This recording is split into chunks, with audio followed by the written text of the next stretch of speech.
सत श्री अकाल जी सारिਆਂ ਨੂੰ।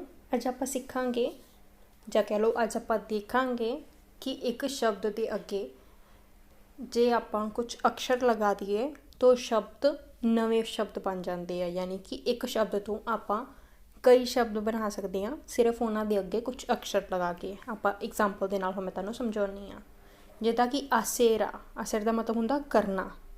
ਜੇ ਆਸੇਰ ਦੇ ਅੱਗੇ ਆਪਾਂ ਦੇਸ ਲਗਾ ਦਿੰਦੇ ਹਾਂ, ਦੇਸ ਆਸੇਰ, ਇਹਦਾ ਮਤਲਬ ਹੋ ਜਾਂਦਾ ਮਿਟਾਉਣਾ। ਜੇ ਆਪਾਂ ਉਹੀ ਆਸੇਰ ਦੇ ਅੱਗੇ ਰੇ ਲਗਾ ਦਿੰਦੇ ਹਾਂ, ਰੇ ਆਸੇਰ, ਇਹਦਾ ਮਤਲਬ ਹੋ ਜਾਂਦਾ ਦੁਬਾਰਾ ਕਰਨਾ। ਤੁਸੀਂ ਦੇਖ ਸਕਦੇ ਹਾਂ ਕਿ ਆਸੇਰ ਦੇ ਅੱਗੇ ਜੇ ਆਪਾਂ ਦੇਸ ਲਗਾ ਦਿੰਦੇ ਹਾਂ ਜਾਂ ਫਿਰ ਰੇ ਲਗਾ ਦਿੰਦੇ ਹਾਂ ਤਾਂ ਸ਼ਬਦ ਆਪਣੇ ਕੋਲ ਦੋ ਨਵੇਂ ਸ਼ਬਦ ਮਿਲ ਜਾਂਦੇ ਆਪਾਂ ਨੂੰ, ਜਿਹਦਾ ਕਿ ਮਤਲਬ ਹੁੰਦਾ ਮਿਟਾਉਣਾ ਅਤੇ ਦੁਬਾਰਾ ਕਰਨਾ। ਇੱਦਾਂ ਹੀ ਆਪਾਂ ਹੋਰ ਐਗਜ਼ਾਮਪਲਸ ਦੇਖਦੇ ਹਾਂ। ਇਹ ਜਿਹੜੇ ਸ਼ਬਦ ਲਗਾਏ ਆ ਦੇਸ ਅਤੇ ਰੇ, ਇਹਨਾਂ ਨੂੰ ਕਹਿੰਦੇ ਆ ਪ੍ਰੇਫਿਕੋ। ਆ ਜਿਹੜੇ ਅਕਸ਼ਰ ਆ, ਇਹਨਾਂ ਅਕਸ਼ਰਾਂ ਨੂੰ ਕਹਿੰਦੇ ਆ ਪ੍ਰੇਫਿਕੋ, ਜੋ ਕਿ ਸ਼ਬਦ ਦੇ ਅੱਗੇ ਲੱਗ ਕੇ ਨਵੇਂ ਸ਼ਬਦ ਬਣਾਉਣ ਦੀ ਆਪਾਂ ਨੂੰ ਮਦਦ ਕਰਦੇ ਆ। ਇਹ ਹੈਗੀ ਆਪਣੀ ਦੂਜੀ ਐਗਜ਼ਾਮਪਲ ਬੀਬੀਰ। ਬੀਬੀਰ ਹੁੰਦਾ ਜਿਉਣਾ। ਕੌਣ ਬੀਬੀਰ, ਯਾਨੀ ਕਿ ਜੇ ਬੀਬੀਰ ਦੇ ਅੱਗੇ ਕੌਣ ਲਗਾ ਦਈਏ, ਕੌਣ ਬੀਬੀਰ, ਇਹ ਬਣ ਜਾਂਦਾ ਇਕੱਠੇ ਜੀਣਾ। ਜੇ ਆਪਾਂ ਰੇ ਬੀਬੀਰ ਕਹੀਏ, ਯਾਨੀ ਕਿ ਰੇ ਲਗਾ ਦਈਏ ਬੀਬੀਰ ਦੇ ਅੱਗੇ, ਇਹਦਾ ਹੁੰਦਾ ਦੁਬਾਰਾ ਜੀਣਾ ਨਾ। ਠੀਕ ਆ, ਰੇ ਬੀਬੀਰ ਹੁੰਦਾ ਦੁਬਾਰਾ ਜੀਣਾ। ਯਾਨੀ ਕਿ ਜੇ ਆਪਾਂ ਕੌਣ ਅਤੇ ਰੇ, ਇੱਥੇ ਪ੍ਰਫਿਕੋ ਆ, ਬੀਬੀਰ ਦੇ ਅੱਗੇ ਕੌਣ ਅਤੇ ਰੇ ਲੱਗ ਕੇ ਆਪਣੇ ਕੋਲ ਦੋ ਨਵੇਂ ਸ਼ਬਦ ਬਣ ਗਏ, ਜਿਹਦਾ ਹੈਗਾ ਇਕੱਠੇ ਜੀਣਾ ਅਤੇ ਦੂਸਰੇ ਦਾ ਮਤਲਬ ਹੈਗਾ ਵਾ ਦੁਬਾਰਾ ਜੀਣਾ। ਪਾਰਾਰ, ਪਾਰਾਰ ਹੁੰਦਾ ਰੁਕਣਾ। ਰੇ ਪਾਰਾਰ, ਰਿਪੇਅਰ ਕਰਨਾ ਹੈ ਨਾ, ਠੀਕ ਕਰਨਾ ਕਿਸੇ ਚੀਜ਼ ਨੂੰ ਕਹਿ ਲਓ।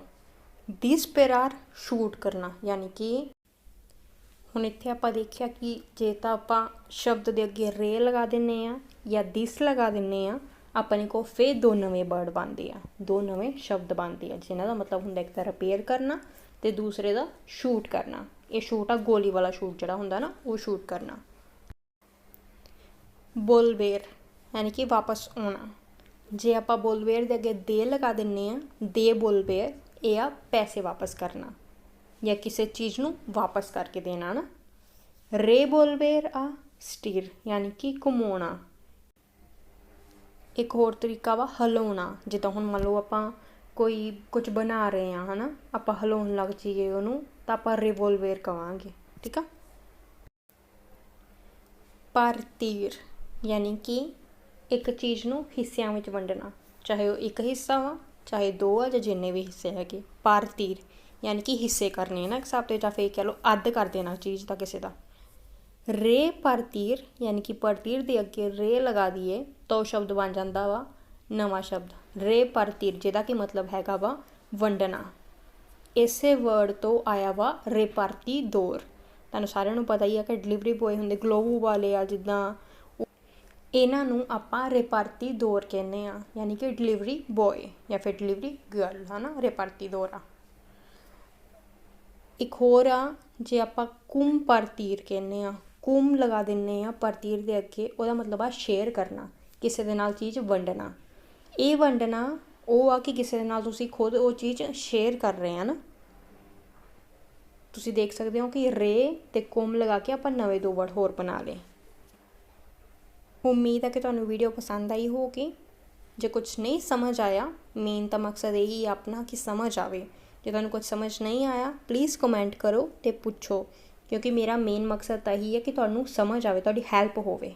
ਮੈਨੂੰ ਮੈਸੇਜ ਆਇਆ ਸੀ ਕਿ ਤਕਰੀਬਨ ਰੋਜ਼ ਵੀਡੀਓ ਪਾਇਆ ਕਰੋ। ਮੈਂ ਤਕਰੀਬਨ ਹਮੇਸ਼ਾ ਕੋਸ਼ਿਸ਼ ਕਰਦੀ ਹਾਂ ਕਿ ਯੂਟਿਊਬ 'ਤੇ ਆਪਣੀ ਇੱਕ ਵੀਡੀਓ ਚਾਹੇ ਛੋਟੀ ਹੋਵੇ ਜਾਂ ਵੱਡੀ, ਮੈਂ ਅਪਲੋਡ ਕਰਾਂ। ਤੁਸੀਂ ਜਾ ਕੇ ਮੇਰਾ ਚੈਨਲ ਸਬਸਕ੍ਰਾਈਬ ਕਰੋ ਯੂਟਿਊਬ ਦਾ, ਤੁਹਾਨੂੰ ਰੋਜ਼ ਤਕਰੀਬਨ ਰੋਜ਼ ਵੀਡੀਓ ਜ਼ਰੂਰ ਮਿਲੂ। Thank you so much video ਦੇਖਣ ਲਈ। Gracias a todos. Hasta luego. Adiós.